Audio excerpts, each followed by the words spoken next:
같이 교독하겠습니다. 저와 여러분이 한 절씩 읽겠습니다. 2장 17절부터입니다. 그런데 그대가 유대 사람이라고 자처한다고 합시다. 그래서 그대는 율법을 의지하며 하나님을 자랑하며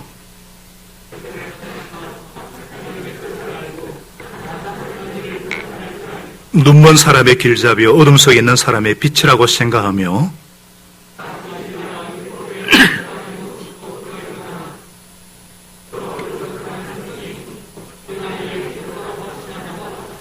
그렇다면 그대는 남은 가르치면서 왜 자기 자신은 가르치지 않습니까? 도둑질을 하지 말라고 설교하면서 왜 도둑질을 합니까?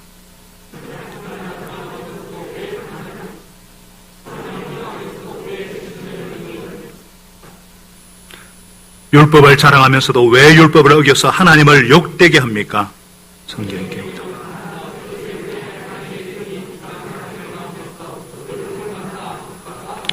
율법을 지키면 할례를 받은 것이 유익하지만 율법을 어기면 그대가 받은 할례는 할례를 받지 않은 것으로 되어버립니다.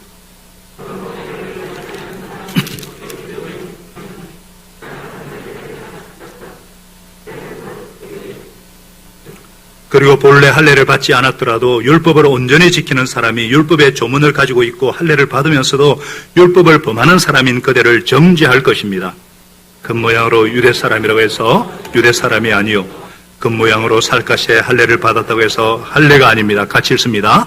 오히려 속사람으로 유대 사람인 이가 유대 사람이며 율법의 조문을 따라서 받는 할례가 아니라 성령으로 마음에 맞는 할례를 이런 사람은 사람에게서가 아니라 하나님에게서 받는 아멘. 자리에 앉겠습니다.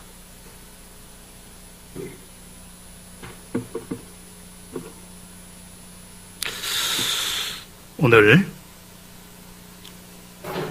요즘 진짜 찐 그게 찐인지 진짜인지 하여튼 그런 말들이 많은데 진짜가 되려면 가짜가 있다는 것이죠. 진짜가 되려면 진짜 신앙, 진짜 살아있는 진짜가 되려면 어떻게 되는가 이런 제목으로 함께 은혜를 나누고자 합니다.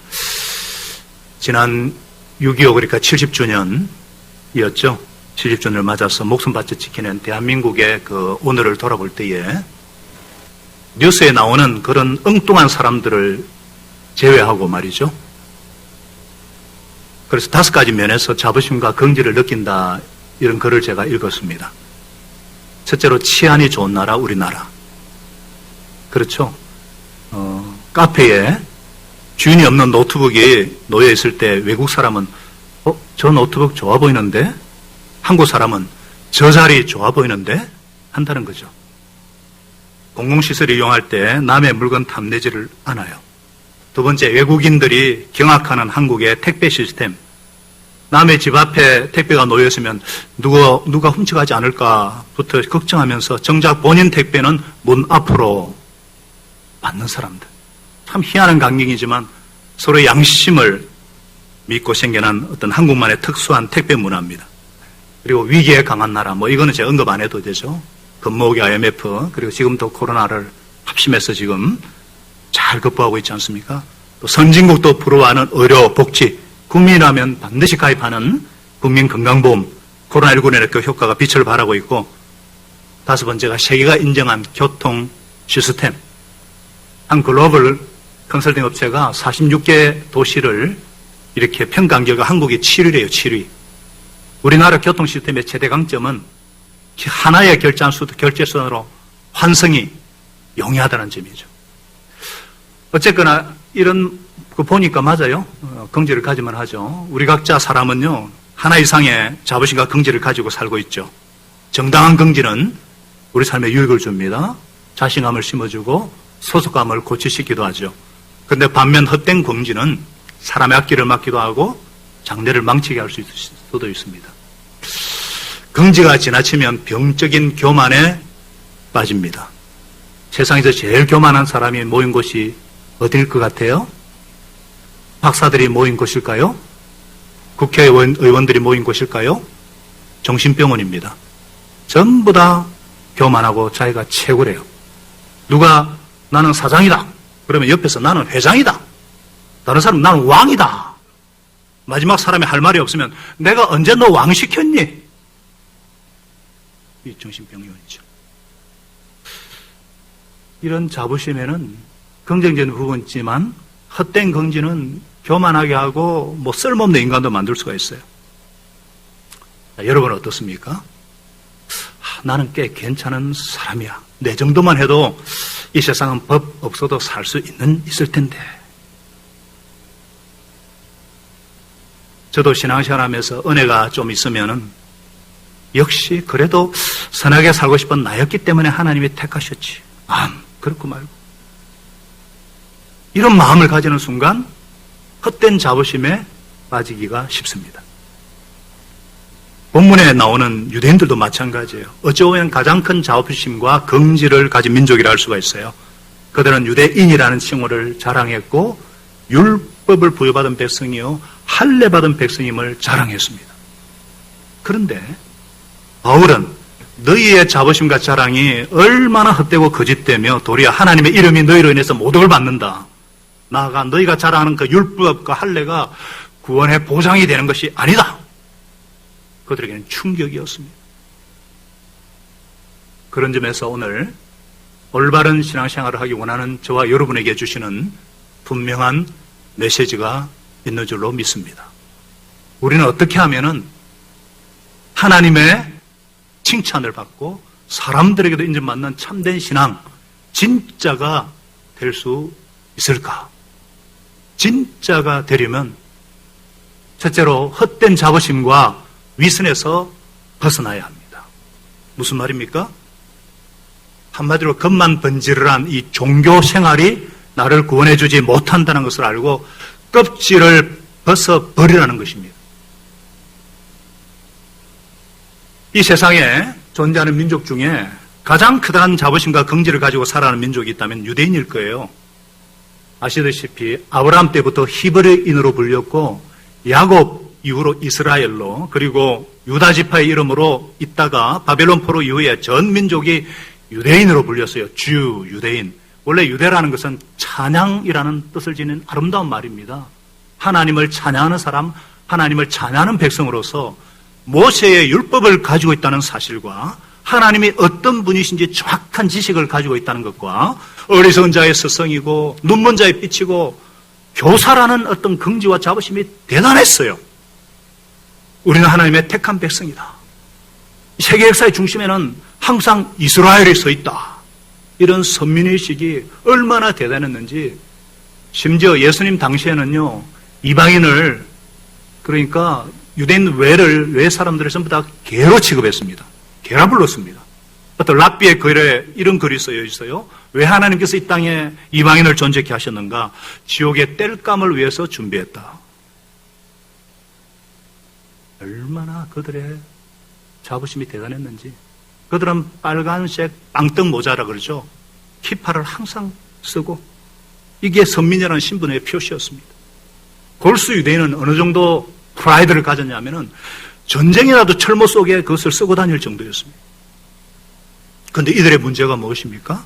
한마디로 헛된 자부심과 위선이라는 것입니다. 그렇다면 남은 가르치면서 왜 자기 자신은 가르치지 않습니까? 율법을 자랑하면서 왜 율법을 어겨서 하나님을 욕되게 하십니까? 그렇죠. 그들은 자부심만 있었지 실상은 위선과 교만을 드러냈습니다. 하나님보다 이 모든 것을 주신 하나님보다 자기를 자랑하고 율법을 자랑했어요. 율법대로 살지 못했기 때문에 스스로 위선자가 되고 범죄자가 되고 하나님의 이름이 모욕을 당했습니다. 사랑하는 여러분, 종교인들이 가지는 문제 중에 하나가 뭐예요? 위선입니다. 그렇죠. 종교인들은요, 자기 만족을 갖기가 너무 쉬워요.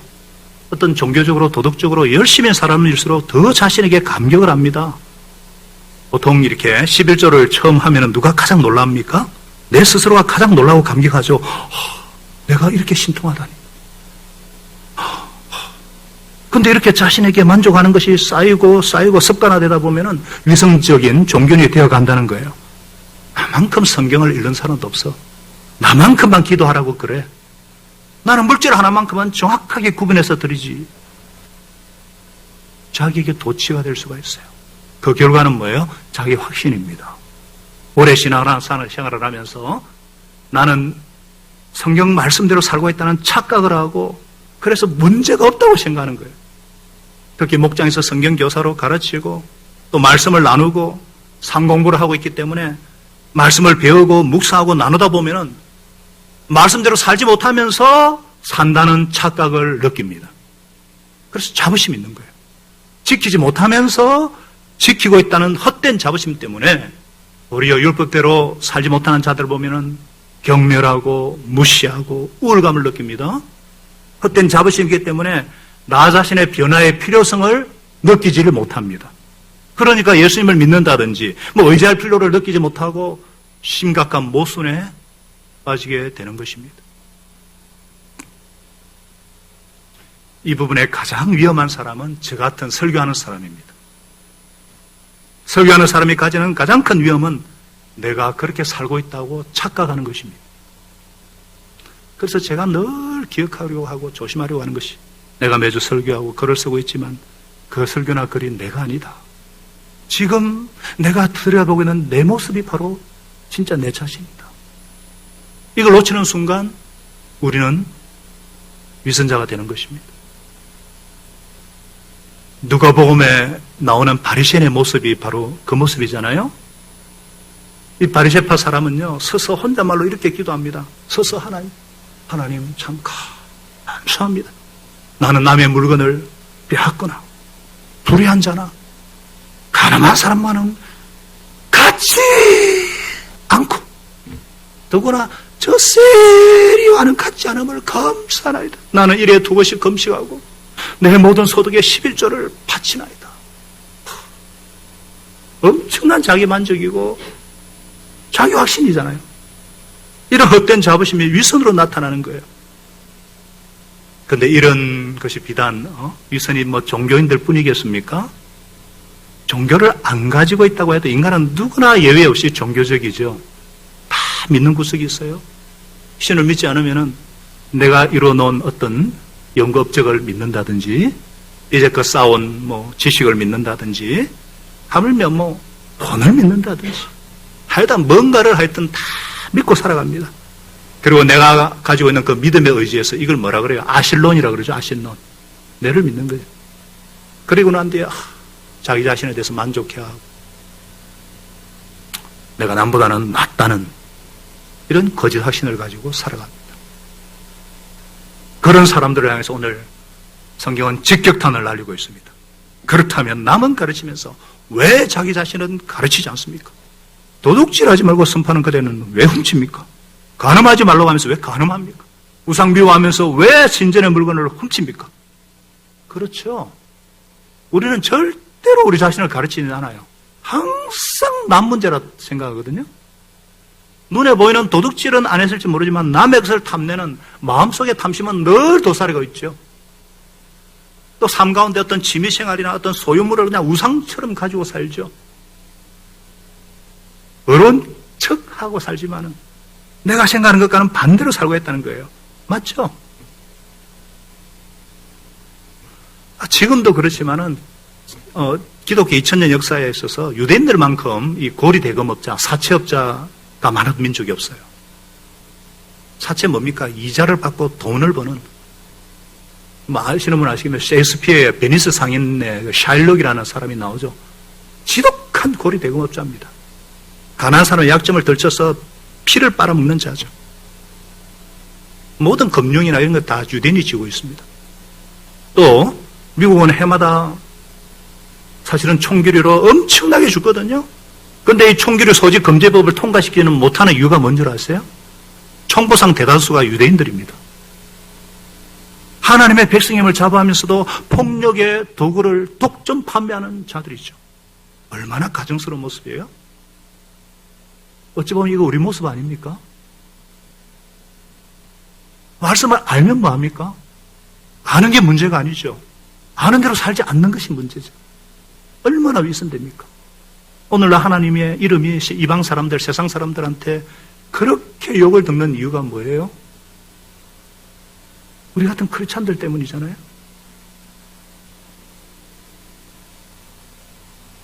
내가 가지고 있는 이런 종교적인 자부심, 예수님은 뭐라고 말씀하셨어요? 속으로 아브라함이 우리 조상이라고 생각하지 마라. 내가 너에게 이르노니 돌들로도 아브라함 자손 되게 할 수 있느니라. 우리가 가장 조심해야 될 것이 이런 위선적인 종교인이 되는 것입니다. 그래서 제가 늘 기도하는 것 중에 하나가, 하나님, 제가 어떻게 하다가 교회로 출근하는 사람이 되었습니다. 항상 교회하고 집만 왔다 갔다 하거든요. 교회로 출근하는 사람이 되었습니다. 그렇지만 교회로 출근한다고 해서 하나님 집에 오는 것에 대한 감동이 절대로 습관이 되지 않게 해주십시오. 절대로 습관이 되지 않게 해주십시오. 미치게 기도합니다.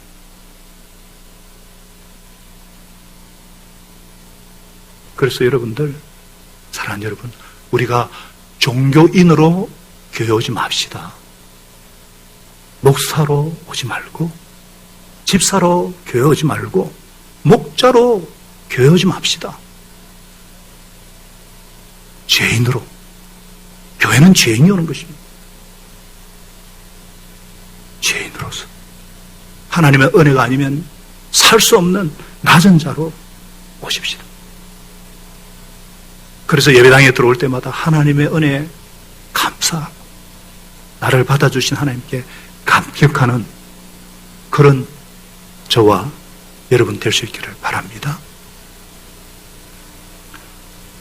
우리가 어떻게 진짜가 될 수 있는가? 두 번째로 종교인이 지니는 이 표식이 주는 한계를 알아야 합니다. 25절은 말씀하죠. 당신이 율법을 행하면 할례가 유익하지만 율법을 어기면은 무할례가 될 뿐입니다. 자, 할례는 아시다시피 남자들의 그 포경 수술이죠. 표피 제거 수술입니다. 유대인들은 모두가 태어난 지 8일 만에 할례를 받습니다. 이유는 아브라함에게 하나님께서 하신 명령 때문이죠. 창세기 17장에 보면은 너희 가운데서 남자는 모두 할례를 받아야 한다. 이것은 너와 너희 뒤에 오는 너희 자손과 오는 나의 언약, 대대로 지켜야 할 언약이다. 이렇게 하나님의 언약의 표지로, 하나님의 백성의 표지로 주신 게 할례예요. 유대인들은 특별히 이 할례가 자기네들이 선택받았다는 표시로, 세상 사람들과 구별되었다는 표시로 생각했습니다. 그래서 항상 하는 말이, 저 할례 없는 블레셋 놈이, 저 할례 받지 못한 놈들이 지옥에 뗄감 불쏘시개 깜빡이 되지 않을 것들이 말이야. 항상 이런. 그런데 여러분, 이런 표식에는 한계가 있습니다. 할례는 내면적인 것을 위한 외적인 표징일 뿐이에요. 그래서 내면이 잘못되면 그 표징은 효력을 잃습니다. 무할례가 될 뿐이에요. 이렇게 당연하죠. 하나님은 사실 수도 없이 이 말씀하셨거든요. 몸에 바른 할례가 중요한 것이 아니라 마음에 바른 할례가 중요하다. 그래서 예레미야서 9장 25절에 보면은 나 주 하나님 여호와의 말이다. 그 날에 이르면 몸에만 할례를 받은 사람들에게 벌을 내리겠다. 행동과 삶이 따라가지 않는 종교적인 표식은 아무것도 아니라는 말씀이죠. 오늘날 할례와 비슷한 것이 뭡니까? 세례입니다. 오늘도 우리가 세례를 베풀었는데, 본래 이 세례는 침례입니다. 밥티죠. 물에 잠기다. 이게 정확한 의미입니다. 그런데 우리 장로교에서는 세례라고 부르는데, 제가 이 역사를 쭉 설명하자면은 시간이 걸리기 때문에, 이 세례 그것 자체가 구원을 주는 것이 아닙니다. 예수님을 나의 유일하신 구세주 주님으로 영접한 표시로, 그 영접한 것을 하나님과 나만 성령님께서 확신시켜 주시는지만 표시로, 물과 성령으로 거듭나되기 때문에 성령 받았지만 표시로 예수님께서 온 회중 앞에서 세례를 주라 했기 때문에, 그래서 회중 앞에 베푸는 것이 세례의 정확한 의미예요. 그런데 천주교의 배경을 가진 분들은 영세를 받죠. 영세를 가지고 있거나, 또 보통 장로교는 유아세례를 베풉니다. 우리 교회는 유아세례를 주지 않습니다만은, 어릴 때 유아세례 받은 분들이 그 매달리는 경우가 있어요. 왜 매달리느냐? 뭔가 하나님 주신 징표라고 생각하기 때문입니다. 많은 분들이 어릴 때 교회 다니다가 중고등학교 때 막 사춘기를 앓고 막 교회를 이제 떠나서 신앙을 잃고 그렇게 살다가 군에서 그리고 우리 교회 와서 믿음을 가져요. 예수 영접에 들어오면은 영접 모임 때 제가 분명히 말씀하거든요. 예수님의 일생에 단 한 번 영접하는 것이다. 예전에 영접했던 분은 구원의 확신을 새롭게 듣는 것이 중요하다. 그러나 개인적인 믿음이 없었다고 하면서 새롭게 예수님을 깊이 영접하신 분은 세례 언신하시고 간증 쓰시고 세례받도록 그렇게 안내를 합니다. 필요한 교육을 하죠. 공적 우리 교회 세례문답 교육은 생명의 삶입니다. 사주까지 하면은 기초가 다 잡혀요. 또 그 시간이 안 맞든지 그러면 제가 특별 세례문답 교육을 합니다. 시작이기 때문에, 세례는 시작이기 때문에. 그래서 할례가 내면적인 것을 위한 외적인 징표로 내면이 없으면 아무것도 아닌 것처럼 내가 믿음이 없을 때 받는 영세나 요하세례는 아무것도 아니에요. 예수님을 구주로 주님으로 영접했으니까 세례 받는 거죠. 그런데 이런 세례나 성찬을 포함한 모든 종교의 의식은 나의 내면을 위한 감사의 표징입니다. 뭐라고요? 감사의 표징이에요. 그렇게 돼야 됩니다. 그래서 로마서 6장 4절에 정확하게 말씀하고 있잖아요. 한번 같이 읽어봅시다. 6장 4절 시작. 그러므로 우리는 세례를 통해서 그의 죽으심과 연합함으로써 그와 함께 묻혔던 것입니다. 그것은 그리스도께서 아버지의 영광으로 말미암아 죽은 사람들 가운데서 살아나신 것과 같이 우리로 또한 새 생명 안에서 살아가기 위함입니다. 자, 요점이 뭐예요? 세례를 받았다는 것 자체가 중요한 것이 아니라 내가 어떻게 살아갈 것인가가 중요하다는 거예요. 예수님과 연합해서 새 생명 가운데 살아가기 위해서 출발로. 또 고린도서 10장 16절 말씀하죠. 우리가 격월로 드리는 성찬이 뭐예요? 같이 읽어보겠습니다. 시작. 우리가 축복하는 축복의 잔은 그리스도의 피의 참념이 아닙니까? 우리가 떼는 빵은 그리스도의 몸의 참념이 아닙니까? 그러니까 성찬 자체가 중요한 것이 아니라 내가 어떻게 교회에 몸을 담고 어떻게 공동체 일원이 되어서 어떻게 사명을 감당하는 것이 중요한가? 어떻게 주의 죽으심을 오실 때까지 선포하는가? 이게 중요하다는 말씀이죠. 그럴 때에 세례도 성찬도 의미가 있습니다. 그 자체는 그래서 28절, 29절에 분명히 말씀하죠. 겉모양이라고 유대 사람이라고 해서 유대 사람이 아니요. 겉모양으로 살갗이 할례를 받았다고 해서 할례가 아닙니다. 29절 같이 읽어볼까요? 오히려 속사람으로 유대 사람인 이가 진짜 유대 사람이고 율법의 조문을 따서 받는 할례가 아니라 성령으로 마음에 받는 할례가 진짜 참 할례입니다. 이런 사람은 사람에게서 했던 칭찬과 인정이 아니라 하나님에게서 칭찬을 받습니다. 할렐루야. 내 마음의 상태, 내적인 의가 하나님께 인정을 받는 것이 중요합니다. 표면적 유대인이 유대인이 아니라 이면적 유대인이 유대인이고 겉으로 받는 할례가 아니라 내면 성령으로 말미암아 마음의 근본적인 변화, 하나님의 구원은 본질의 변화거든요. 근본적인 마음의 변화죠. 그래서 하나님은 어떤 인간의 도덕성이나 어떤 종교 행위로 판단하지 않습니다. 무엇으로 판단하시느냐? 그것이 중요하죠. 그래서 어떻게 하면 위선과 형식에 빠지지 않고 진짜가 될 수 있느냐? 셋째, 참된 믿음과 참된 순종을 가져라. 다 같이요. 참된 믿음과 참된 순종을 가져라.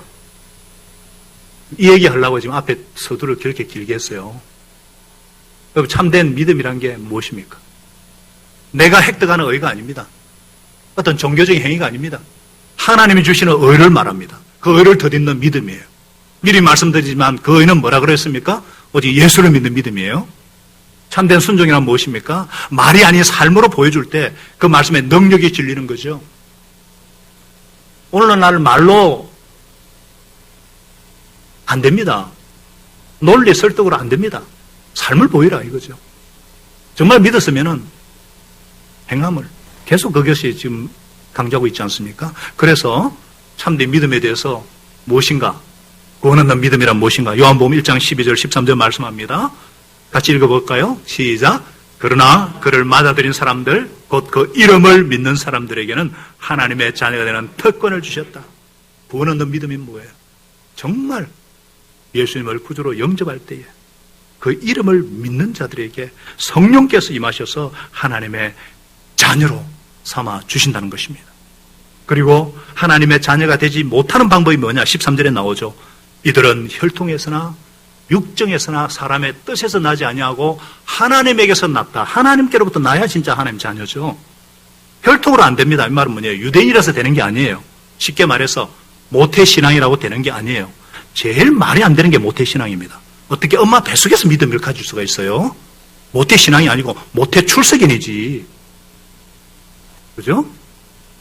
또 뭐 아내 따라서 뭐 부모 따라서 뭐 천주교에 다니며 성체 성사 받았다고 아니라는 거예요. 목사 장로 아들이라고 아니라는 거예요. 육정으로 안 되고 무슨 말이죠? 내가 노력해서 되는 게 아니라는 것입니다. 내가 종교를 가지고 아무리 노력하고 섬긴다고 해도 봉사한다고 해도 천대를 수도 없이 해도 되는 것이 아니라는 거예요. 사람의 뜻으로 나지 않고 뭐예요? 누가 시켜서 주는 건 아닙니다. 누가 할례를 줬다고 누가 영세나 세례를 줬다고 상공부 다수리에서 수료장 받았다고 되는 것이 아니라는 거예요. 그럼 뭐로 되죠? 뭐로 됩니까? 단 한 가지. 예수님을 구세주요 주님으로 영접함으로만 가능합니다. 우리의 자격이나 노력이나 어떤 외적인 행위가 아니라 오직 예수를 믿는 믿음으로. 그래서 사도행전 4장 12절에 분명히 말씀하고 있지 않습니까? 시작. 이 예수밖에는 다른 아무에게도 구원은 없습니다. 사람들에게 주신 이름 가운데 우리가 의지하여 구원 얻어야 할 이름은 하늘 아래에 이 이름밖에 다른 이름이 없습니다. 아멘. 오직 예수를 믿는 믿음으로만 구원받고 예수 안에서 신앙생활을 해나가는 것이 중요하다는 거예요. 목장 성경 교사들은 들었겠지만 유대인 밀러, 정말 독실한 골수 유대인이에요. 유대 전통을 어릴 때부터 지켰습니다. 그러나 하나님에 대해서 알지 못했어요. 모든 절기와 계명을 지키고 살았습니다. 유월절, 칠칠절, 오순절, 장막절. 유대학교에 갔고 아까 말한 키파, 빵도 모자를 쓰고 탈릿과 찌찌트, 이게 탈릿이에요. 제가 직접 보여주려고.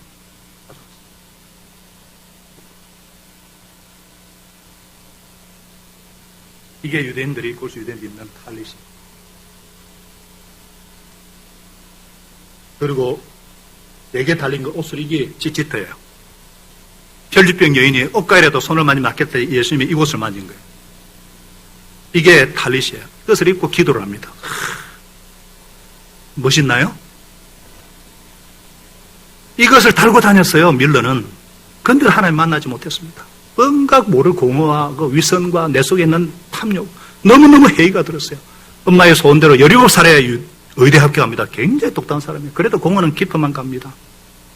어느 날 너무 괴로워가지고 랍비에게 랍비여, 제가 어떻게 하면 하나님 만날 수 있습니까? 그러니까 우산을 들고 머리를 치면서 이런 시선 모두 Get out! 나가! 니는 이미 하나님의 자녀인데 무슨 하나님을. 근데 본인은 전혀 하나님 만나지 못했거든. 그렇게 고통받다가 학교에서 어떤 여학생이 자기 눈을 보면서 너 예수님 아니? 예수 충격을 먹어요. 예수는 그들에게 욕설이거든요. 신약 성경은 유대인을 정화하기 위해 만든 책인 줄 알았거든요. 센타유, 세메티즘. 책인 줄 알았는데 예수가 나의 죄를 가져갈 존재라고. 십자가에 달린 예수가 하나님과 관계 이어줄 유일한 존재라고. 그러면서 신약 성경을 읽기 시작했어요. 예수님 대 읽다가 그분이 유대인이라고 놀랍니다. 제자들도 유대인이라고? 예수님이 길이고 진리고 양의 문이라고? 대속물이라고? 대속물을 정확하게 알거든요. 죄값을 지불하신 분이라고? 눈이 막 열리기 시작합니다. 하나님과 나사 있는 제 장벽을 통해서 나는 아무리 해도 거룩해질 수 없고 어려워질 수 없는데 예수님이 정말 약속된 메시아라면, 내가 내 죄를 위한 대속제물이라면, 그러면서 구약 성경을 다시 읽는데 이사야 53장에 고난의 종으로 오실 그분, 하나님의 어린 양의 신 바로 그분, 내 죄를 대신해서 죽으신 그분, 채찍 맞아 나를 낫게 하시는 분, 바로 그분이 바로 예수님이라고. 내가 찾도록 그분이 너무 기뻤어요. 기뻐서 막 난리를 쳤어요. 그때 영혼이 하나님께로. 그래서 이 하나님을 아는 것보다 너무나 중요한 것이다. 유대인이 메시아닉 주라 그런 예수를 믿는 신약 유대인이 되면 공동체에서 막 쫓겨나거든요. 그런 고난과 어려움이 있다 해도 그는 절대로 하나님 저를 인도해 주십시오. 나는 이제 육신의 할례를 받은 자가 아니라 마음의 할례를 받은 진짜 완성된 유대인이기 때문에 예수를 믿음으로 성령으로 인해 새 언약을 받았기 때문에 제가 평생 주님을 따르겠습니다. 주님, 당신은 우리가 갈망하던 모든 기도와 그 구약의 모든 계명을 통해서 다드리고 한 바로 그 모든 관계에 이미 도달하신, 이미 완성하신 그분이시기 때문입니다. 그래서 진짜 여러분이 밀르의 고백처럼 우리의 자격이나 우리 어떤 행위 때문에 구원받는 거 아닙니다. 구제하고 11조하고 봉사하고 새벽기도 금식한다고 해서 하나님이 구원해 주시는 것도 죄가 없어지는 거 아니에요. 오직 예수 그리스도, 나를 위해 피를 흘리신 예수 그리스도, 그분만이 나의 의가 되십니다. 빌리 그레함 목사의 고백대로 내가 구원받은 것은 내가 수십만 명을 주님 앞으로 인도했기 때문이 아니라 내가 죄인이기 때문입니다. 우리가 하나님 앞에 내놓을 것이 무엇이겠습니까? 오직 우리의 의가 되신, 나의 의가 되시는 예수 그리스도. 이 예수를 믿고 실제 삶에서 예수를 신뢰하는 살아있는 믿음이 저와 여러분에게 충만하시기를 축복합니다. 그래서 참 할례가 무엇인가? 참된 세례가 무엇인가? 예수와 함께 내 옛사람은 죽었고 예수와 함께 새 생명으로 다시 태어났어요. 예수님과 연합이 시작되었습니다. 이제 내 안에 계신 예수 생명, 예수 이름을 선포하기 위해서 택함 받았습니다. 베드로전서 2장 9절처럼 예수의 이름을 선전하기 위한 선전부장으로 우리를 택하신 거예요. 그것이 택한 목적이에요. 그래서 우리가 하나님이 칭찬하시고 사람이 인정하는 진짜가 되려면은 진짜답게 살아야죠. 순종하는 믿음을 가진 자입니다. 예수님을 닮으려고 애쓰는 자입니다. 예수님의 삶의 특징이 뭐예요? 한마디로 순종이고 섬기지 않습니까? 섬김이지 않습니까? 너희 안에 이 마음을 품으라. 예수의 마음, 예수님의 태도, 순종. 그리고 인자가 온 것은 섬김을 받으려 함이 아니라 섬기라고 자기 목숨을 몸값으로 대승물로 치르고 왔다. 섬김. 말 가지고 안 됩니다. 삶을 보여줄 때 그 말씀에 능력이 있습니다. 말씀을 가르치고 듣기만 하면은 아니에요. 몸이 움직이지 않으니까 하나님 역사가 나타나지 않습니다. 왜 우리 삶 가운데 하나님의 능력이 나타나지 않는가? 순종이 없기 때문이죠. 기도의 능력을 정말 믿는다면 기도의 자리에 나와야 됩니다. 새벽기도, 수요기도 하나님께 부르짖는 자리에 나와야 능력을 덧입을 수가 있죠. 로마서 1장 16절 오직 복음은 모든 믿는 자의 구원을 주신 하나님의 능력이다. 이거 머리로 믿으면 뭐합니까? 이 말씀 믿는다면 실제로 믿고 정언을 해야죠. 자녀들에게, 목장 식구들에게 가르칠 때에 아무리 강박한 심령이라도 이 복음의 능력은 전해야만 깨어질 것이라는 확신을 가지고 실제로 바울처럼 그러한 일에 참여하는 자가 돼야죠. 제가 아는 어떤 교회 훌륭한 장로님들을 보면은 젊은 목사와도 깍듯하게 대접합니다. 한마디에 순종하고, 왜냐하면 헛된 자부심의 위험을 알기 때문에. 내가 이런 순종을 연습하지 않고는 언제 내 자부심이 나를 넘어지게 하고 이웃을 경멸하게 하고 교만하게 하고 변화의 필요를 깨닫지 못하게 하고 예수님을 의지하지 못하도록 하기 때문에 의도적으로 이런 순종이 착각에서 벗어나게 하기 때문에. 우리 교회 장로님들, 중직자도 우리 목자들 안 보십시오. 성경 많이 알고 신앙윤련이 많지만 참 잘 섬기잖아요. 청소하고 쓰레기 비우고 목장 식사할 때 설거지하고 그뿐입니까? 영적인 섬김은 어떻고요? 이렇게 섬기지 않으면은 몸을 움직이지 않으면 헛된 착각과 자부심과 우울감과 위선감에 빠질 수 있기 때문에. 사랑하는 여러분, 헛된 자부심과 긍지를 버리십시다. 우리 연륜이나 지식이나 경험, 이건 능력이 아니에요. 능력을 행하는 도구일 뿐이에요. 우리의 자랑과 의를 다 버리시고 오직 예수 그리스도의 십자가를 붙잡읍시다. 아는 것이 그치지 않고 예수님처럼 순종과 섬김을 실천함으로 하나님께 영광, 이웃에게 존경과 인정받는 참 신자, 참 제자 되시기를 주의 이름으로 축원합니다. 하나님 아버지, 오늘 이 말씀은 제게 주는 말씀으로 받습니다. 얼마나 제가 착각 가운데 늘 설교하기 때문에 그런 대로 사는 것으로 착각할 수가 있습니다. 제가 종교인으로 교지 않게 하시고 날마다 하나님의 긍휼이 필요하고 하나님의 은혜가 필요한 자인 것을 알게 하셔서 정말 말씀대로 살아내고자 몸부림침으로 그 말씀이 능력으로 살아있는 하나님의 말씀으로 매주 선포되게 하시고 우리 모든 성도들 정말 주님이 인정하시는 진짜가 될 수 있도록 세상 사람들이 인정하는 진짜가 될 수 있도록 주님 복 내려 주시옵소서. 우리 이런 기도 제목 가지고 혹시나 하나님께 내게 주신 음성이 있다 싶으면 한번 하나님 앞에 조용히 혹은 소리 내어서 기도하는 시간 기도하겠습니다.